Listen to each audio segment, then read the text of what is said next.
Welcome back to Dark Corners Streaming. By popular demand, we're looking at 1935's She, which you can stream on YouTube, already the 7th film adaptation of H. Rider Haggard's novel.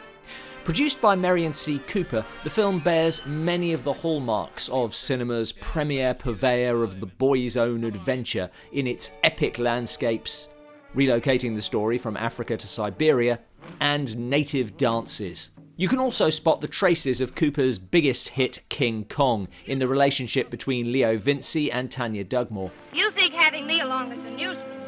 Noble Johnson basically reprises his role from the earlier film. And Kong's great gates are recycled here as they would be in a few films until they were burned with the rest of Tara in Gone with the Wind. It's a film of extraordinary style, scale, and atmosphere. It's worth mentioning that one of She's costumes inspired the Queen's in Disney's Snow White. But it's also a film of action, terror, and high adventure. All the more impressive for the fact that RKO slashed the film's budget practically in half. It's not perfect, and it must be said, its main problems are pretty central. As She, Helen Gehagen does not convince as the distant eternal queen, while Randolph Scott was always more comfortable in westerns. I can't believe I have no memories. Their love scenes are stilted and made no better by the dialogue. I've forgotten everything but you. Prison. No. Now as then we two are made of different clay.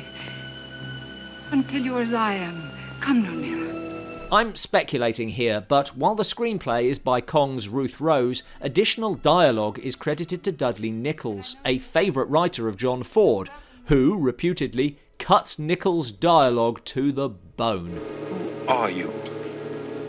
You do not remember. How can I? I've never seen you before. On the bright side, we get Nigel Bruce before the Sherlock Holmes films forever pigeonholed him as a bumbling idiot, proving he did have more to offer. Well, just tell me one more thing. How long has she ruled over Kor? But the real hero of the story is Tanya, played by Helen Mack. Not just the most animated performance, but also the strongest character, standing up to She. I'm not afraid of you. Tanya. It's far easier to care about her than either of the leads. The film cannot 100% get over its weaknesses, the midsection particularly sagging, and Cooper described it as the worst picture I ever made. Which I think is a little strong, because if the romance is badly handled, the adventure and the escapism certainly isn't. Enhanced by a fabulous score by Max Steiner, another Kong connection, the film's final act goes for broke.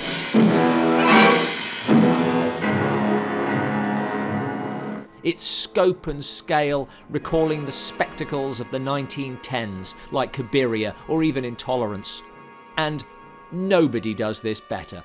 Given free rein to create a society that never existed, Cooper and his team pull out all the stops. You can understand why Cooper originally wanted the film to be in colour, and a colourised version was later produced with the assistance of Ray Harryhausen.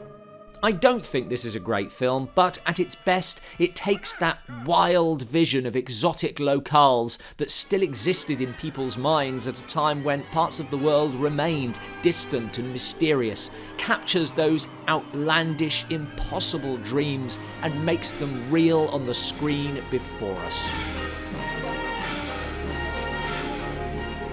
Thanks for watching. What are your favourite boys' own adventure films? Those movies that best capture the excitement and thrill of an unknown world? Let us know in the comments below.